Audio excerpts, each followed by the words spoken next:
Andreas Mogensen, Danish first astronaut. Thank you very much for joining us on Airsports News. My pleasure. It's great to talk with you again. It's been a while. It's been a while. It's probably about 10 years ago when we first met in Ampere, Brava. I think you just started skydiving and you just started as an astronaut as well. That's right. Yeah, I became an astronaut in 2009 with the European Space Agency. And I think it was 2010 that I did my AFF course in Ampere, Brava. When did you last jump, Andreas?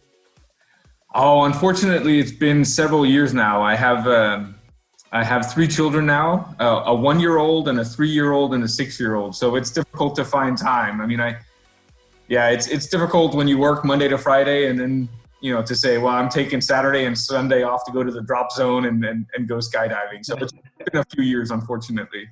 To be honest, for me, with this lockdown, it feels like 10 years since I last jumped. It feels like a long time. So there you were skydiving. You're a pilot as well. You got your pilot's license. Was it the Frankfurt Aviation School?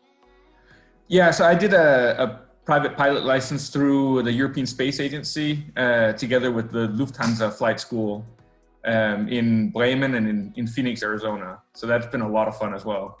So we've got a lot of things in common, everybody from aviation. Basically, it all boils down to a basic wish to fly, to learn how to fly, to understand why things fly.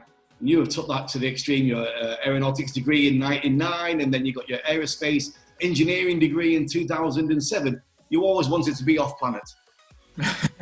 I've always been fascinated with flying. I used to have a recurring dream when I was a kid that I could fly. If I ran really fast and concentrated and jumped at just the right time, then I would, float off and fly. And it's just been a thing that's fascinated me ever since. You're also other flying machines. You're certified for the spacewalk PAX as well, I believe. Yeah. So today.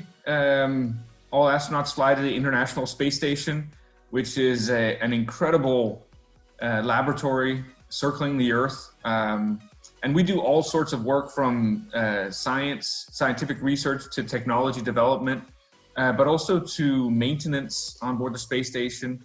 And typically we're up there for several months, up to half a year at a time. And you never know what kind of tasks you'll be asked to do. So all astronauts today are trained to do all types of work, from scientific research to doing spacewalks, in case we have to repair anything. And speaking of spacewalks, today it's Friday, the 26th of June, and two of my astronaut colleagues, Chris Cassidy and Bob Benkin, are actually outside the space station as we speak, doing a spacewalk. They're replacing some old nickel cadmium batteries and upgrading them to lithium ion. So it's we're constantly working up there in all sorts of different manners. Yeah, indeed. And something which is very familiar to most people on the planet now, two expressions: quarantine and isolation. Now, you are a master that you knew all about this, all astronauts do, before your flight in 2015. Tell us about that experience, about being isolated in the quarantine before flight.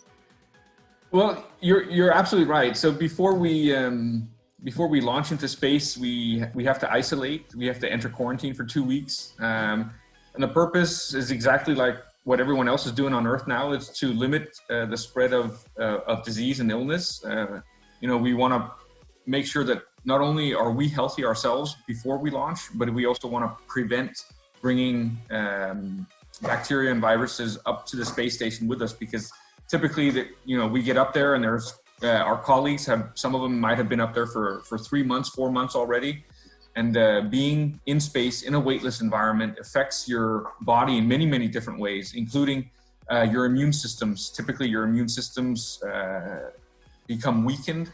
We're not always sure of the mechanisms behind that, but generally we find that astronauts in space have a weakened immune system. And so we want to protect them. We want to make sure we don't bring up any new bacteria or illnesses that could make them sick. Yeah, something else I've been thinking about a lot as well over the last 3 months. Many people, me included, have been locked down at home, inside the house, almost like an experiment for a trip to Mars. And if that was the case over these last 3 months, we'd only be halfway there now. Yeah, that's right. A trip to Mars takes typically between 6 and 8 months, which is also why it's so challenging. Because you got to spend 6 to 8 months traveling to Mars. Then typically you've got to wait on Mars for about a year and a half while Mars and Earth move back into the proper position before you can travel 6 months back to Earth. So all in all, we're talking about a round trip on the order of 2.5 or 3 years, which is going to be incredibly challenging. But this is where the space station comes in. The space station really is our first step. It's where we can not only do science and technology development, but we can also learn how do we actually live and cope with being in space for longer periods of time. And the idea is that this will kind of be the first stepping stone on our onwards journey. So the next step will be to return to the moon, hopefully in the mid-2020s. We're in the middle of developing a space station, a slightly smaller space station that we call Gateway, that'll orbit the moon and that we can send astronauts to. And at the same time, we'll be sending astronauts to the surface of the moon to explore. And there's a lot of interesting science we can do on the moon. But another purpose of it is, again, to learn more about living in deep space, to develop the necessary technology that will one day, maybe in the 2030s, allow us to travel to Mars, because that is the ultimate destination. That's where we really want to send astronauts. Mars is a fascinating planet. It has, at least in the past, been geologically active, just like the Earth is. Maybe it's even today still active underground. We have lots of signs that seem to suggest that there's been flowing water or liquid water on the surface of Mars. And we think that's one of the prerequisites for life. So if there's been water on Mars in the past, maybe there's been life. And of course, I'm not thinking about small little green Martians, but bacteria, microorganisms, things like that. Yes. Perhaps even to this day, in pockets underground, if there's underground reservoirs or maybe ice underground, then maybe there's still examples of this life. And that's one of the reasons we really, really want to go to Mars in the future.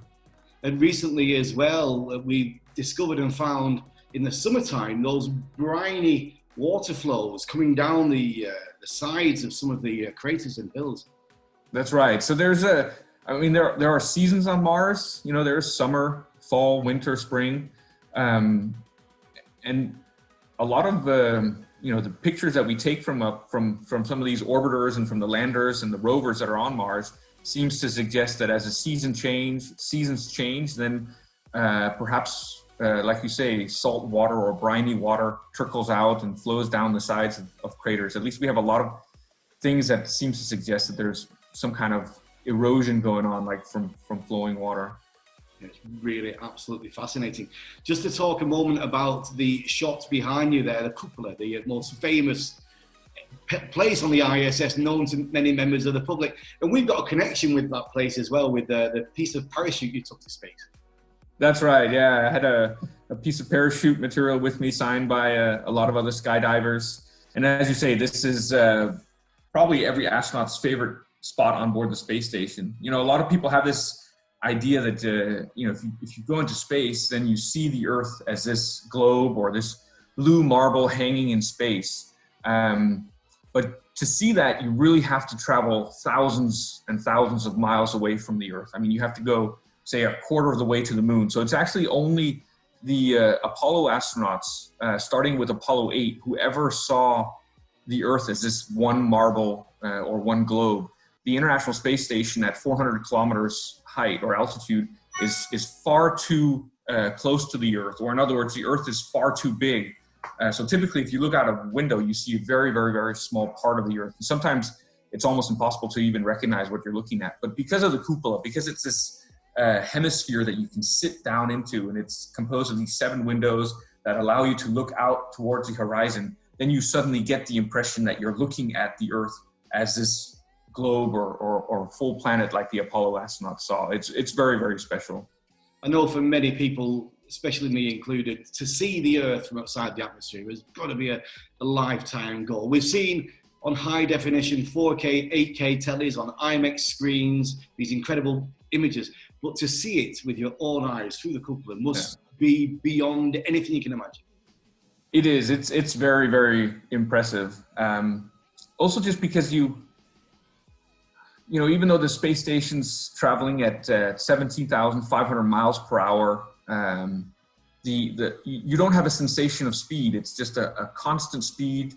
So your only idea that you're actually flying is that you're seeing the Earth slowly rotate below you. And so you're sitting in the cupola and it's perfectly tranquil, not very loud, and you're looking down at this beautiful blue planet that seems perfectly peaceful. And when you're flying over the day side, like in this picture behind me, you don't see signs of people. You can't see cities, roads, bridges, or buildings.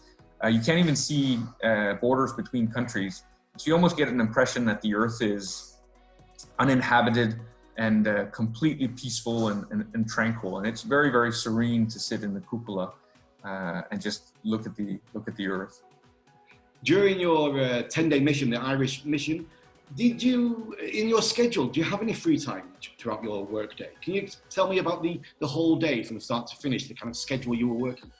Sure. So we try to maintain a normal work day, whatever that means. Yeah. There's no natural day-night cycle on board the space station, which also means there's no natural time zone. So we choose to use Greenwich Mean Time, the time it's in the UK.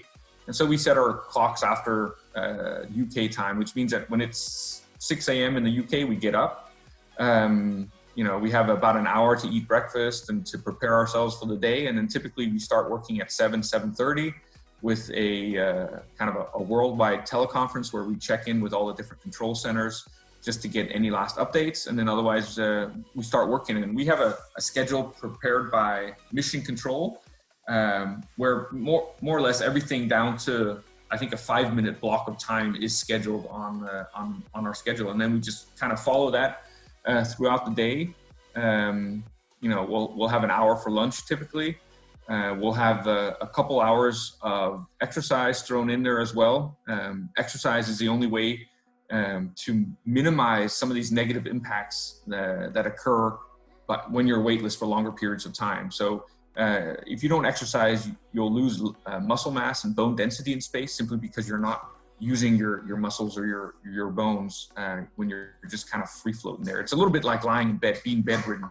If you imagine lying in bed for weeks or months at a time, you'll also quickly realize that when you try to get up again, you're going to be a lot weaker. And so we typically exercise 2 hours a day, and then that'll continue until maybe 7 p.m. at night when the work day ends. And so typically we'll have the evenings free to sit in cupola and enjoy the view, to hang out with our crewmates, have dinner together. And then typically we'll work half a Saturday, and the rest of the Saturday and most of the Sunday typically is free time. Yeah, I think a lot of people don't realize that this sensation of weightlessness is not through a lack of gravity. It's because you're actually in free fall. That's right. It's it's not the easiest concept to understand. A lot of people think, if you just go high enough up in the sky, eventually you become weightless. But you're right. It's your speed relative to the Earth. And so at a, in that 400 kilometer altitude that the space station flies, to be weightless, to be in free fall, you have to have a horizontal speed of 17,500 miles per hour. And that's, so essentially what's happening is that you're constantly in free fall, just like when you jump out of an airplane. At some point in when you're skydiving, you jump out of an airplane, you reach terminal velocity because there's air resistance. But if you imagine that there was no atmosphere, there was no air, then you would be in free fall. The only difference is we never hit the Earth from orbit because we have this enormous horizontal velocity, which means that as we're falling towards the Earth is actually curving away from us. And so we're just constantly in free fall. Yes. The force of gravity on board the space station is only 5 or 10% less than it is on the surface of the Earth. And it's actually gravity that's keeping us in orbit. It's also gravity that's keeping the moon in orbit about the Earth. If we were somehow able to suddenly switch off Earth's gravity, then the moon would fly off into outer space. Well, let's go back to the 2nd of September 2015. And I think many skydivers, most skydivers in the world were watching live your launch from Baikonur. What an experience to see it on TV. I can't imagine what it would be like to be 6 years through your training. In fact, one of the fastest flights from starting your career to being taking your flight was only 6 years. That was quite fast, wasn't it? Yeah. I think it's about average nowadays, about 6 years. It's anywhere from say 4 to 10 years, really. The waiting time. I mean, it takes a minimum of 4 years to train and be fully prepared for your first space flight. Yeah. The guys on the SpaceX a couple of weeks ago were saying their ascent was very, very smooth compared to the space shuttle.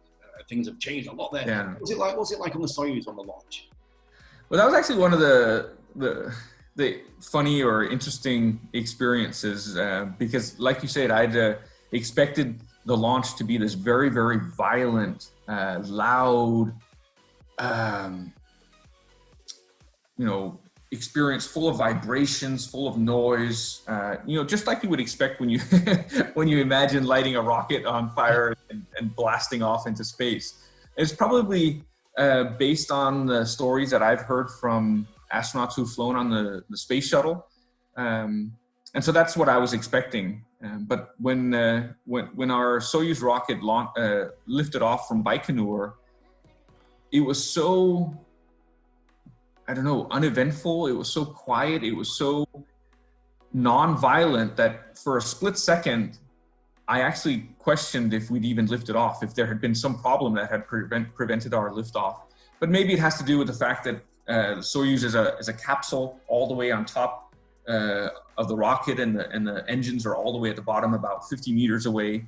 Whereas the space shuttle, that was the main engines were on the actual space shuttle, and that was on the side of this external fuel tank, and they had the solid rocket boosters as well.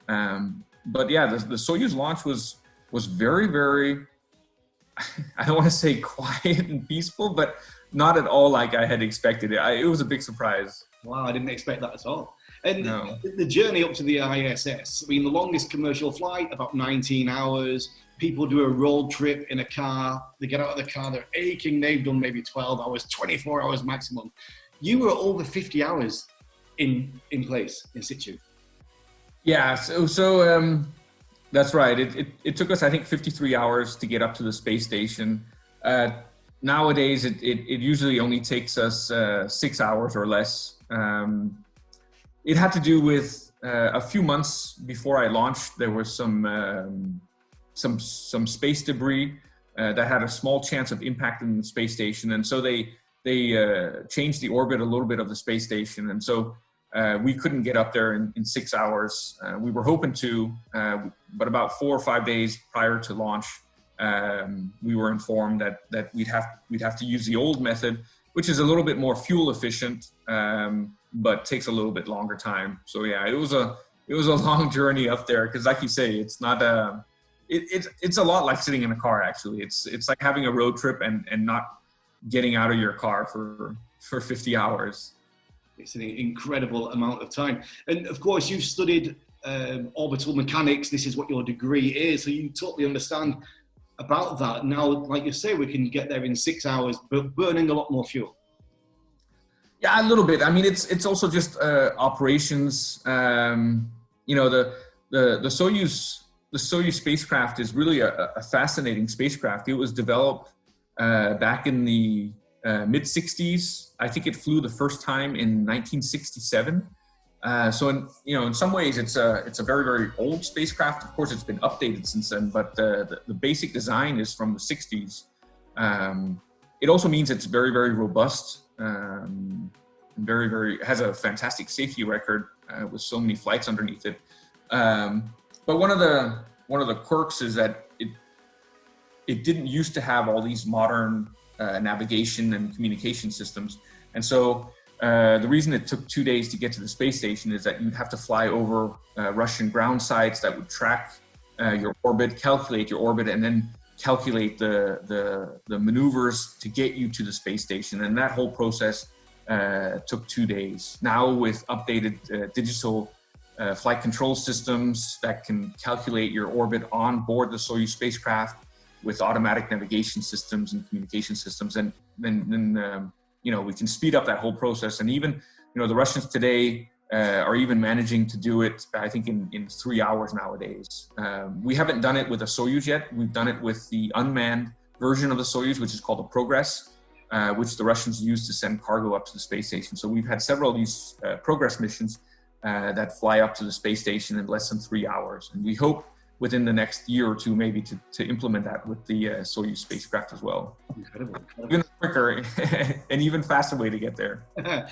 So back in 2015, one of your experiments, the Thor Experiment, looking at the weather systems with the blue jets shooting straight up from the storms, and the red sprites, were they called?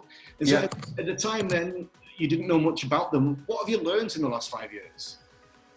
Well, so this is a really interesting phenomenon. You know, there's still so many things that we don't know and that we're still learning about our planet. And I think that's one of the fascinating things about not just the science that we do on board the space station, but science in general, that we can still learn new things. And so one of the experiments was to study lightning in the upper atmosphere. This is something that was discovered by an accident, I think 25 years ago. Some graduate students, I think it was in Utah, had set up a camera to take some pictures. And then just by coincidence, you know, overnight, it took, or on some of these photos, they could see out in the horizon a thunderstorm. And then when they looked at the pictures, they saw some lightning shooting upwards out towards space, which surprised them. And since then, we've tried to get a better understanding of some of these phenomena. And so I was asked during my mission to try to film some of these giant lightning, and they really are giant. They shoot up sometimes all the way up to an altitude of 80, 90 kilometers, right up to the edge of space. I have to admit, I was a little bit skeptical if I'd have a chance to see any of these blue jets or red sprites, because I've never seen them before. And I thought, what are the chances I'll happen to be in Cupola at just the right time? But one evening after dinner, I was sitting out in the Cupola, and as we were flying over the Bay of Bengal in India, you know, I could see this gigantic lightning storm develop out in the horizon. And I grabbed my camera and I started photographing and filming it. And I was lucky enough to catch this blue jet that's pulsating. So it shoots 2 or 3 times in a row within a second and a half. It was really fascinating. And it turns out it's the first time a blue jet has been caught on film like that. So that was exciting. It's given researchers a lot new information. And then a couple years after I was up there in 2018, we launched a big European Space Agency experiment called ASIM, which is now installed on the outside of the space station, and which is studying these lightning phenomena in great detail. And so it's continuously looking at the Earth, trying to study not just through cameras, but also through X-ray detectors, exactly what happens. And we see all these very, very interesting phenomena, including gamma ray bursts. So gamma ray is a type of electromagnetic radiation. You know, previously we thought they all originated from space, but now we also know that they actually originate from the top of some of these big thunder systems. So you'll have gamma ray bursts associated with some of this lightning, and it's interesting because it's a phenomenon we don't really understand, and it could have an impact when we're talking about climate modeling. You know, typically we consider climate or weather phenomena to be limited to the troposphere. But this is one mechanism that allows gases and water vapor, for example, to be lifted up from the troposphere up into the stratosphere. And water vapor is a quite strong global warming gas. And so if you get water vapor up in the stratosphere, it could affect the energy balance of the Earth. And that's something that, for example, wasn't included in most climate models. And so this is just basic understanding of our atmosphere, of the processes that occur in the atmosphere, and that hopefully will help us understand better exactly how our atmosphere is behaving and how it gets affected by weather phenomena.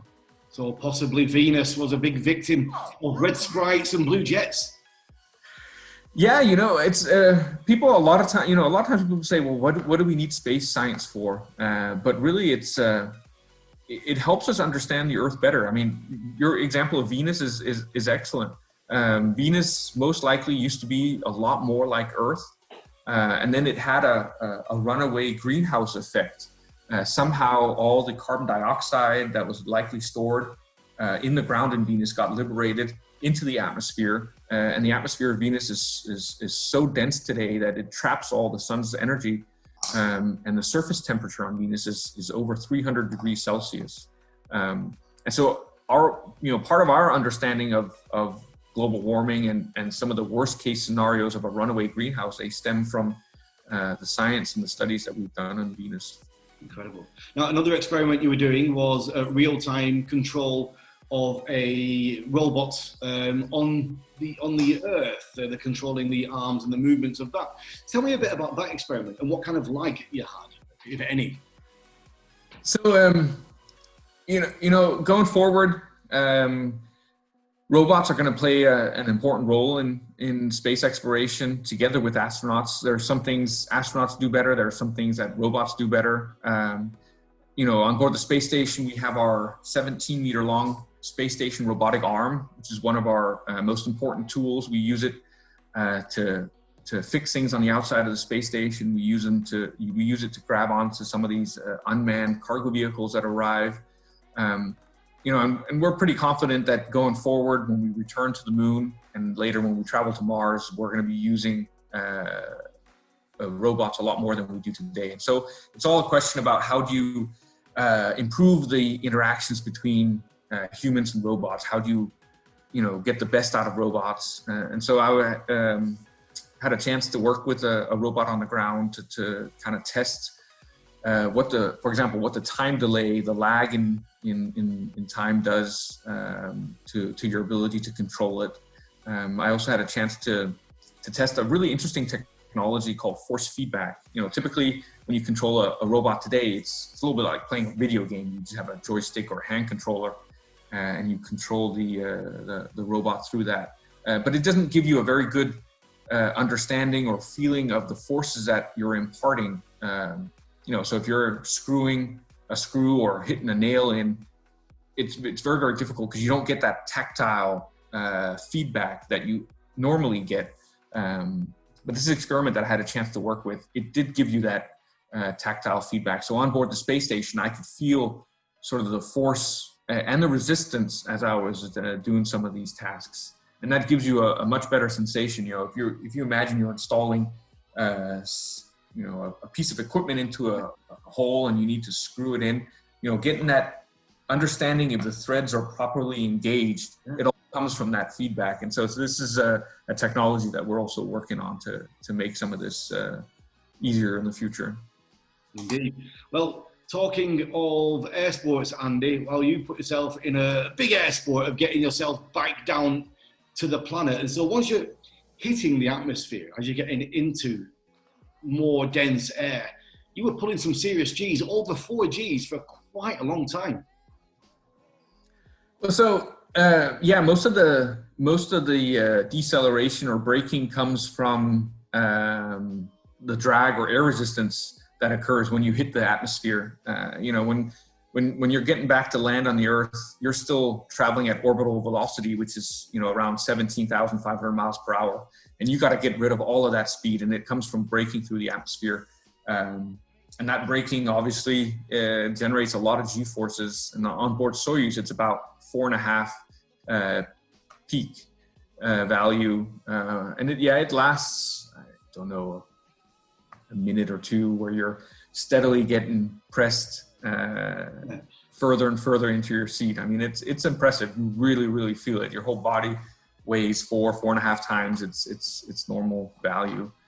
And Soyuz even has a backup landing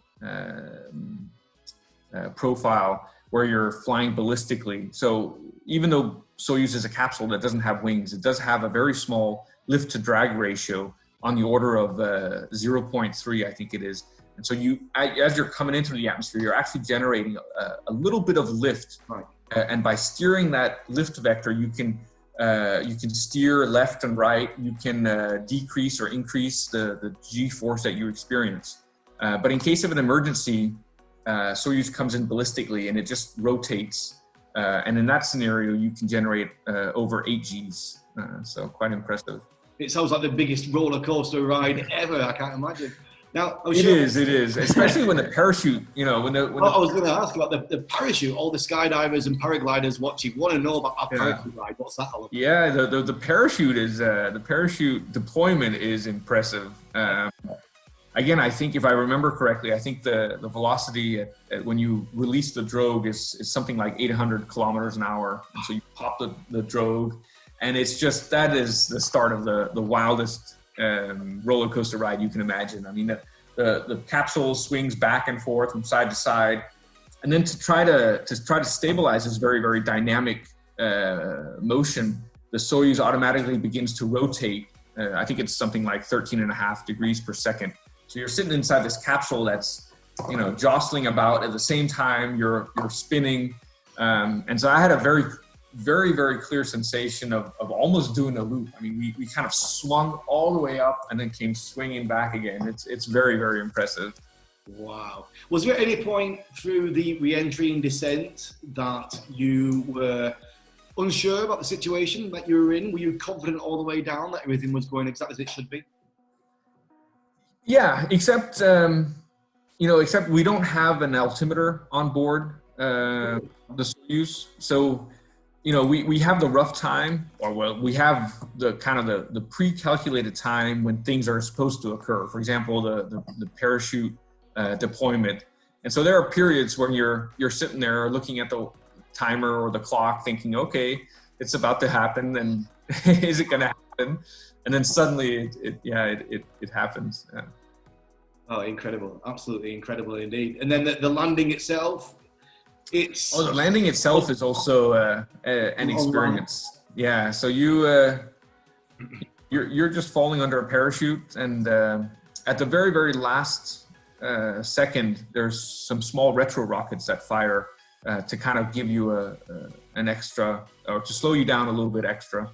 To me, it felt like we hit the ground twice. I actually, initially, I thought we'd hit the ground, bounced up, and hit the ground again. But I think, the first time was when these retro rockets fire. They decelerate you so hard that I actually thought we hit the ground there. But then we dropped like the last meter or something like that, hit the ground, and the capsule rolls over on its side, and you get dragged a little bit by the parachute. So it's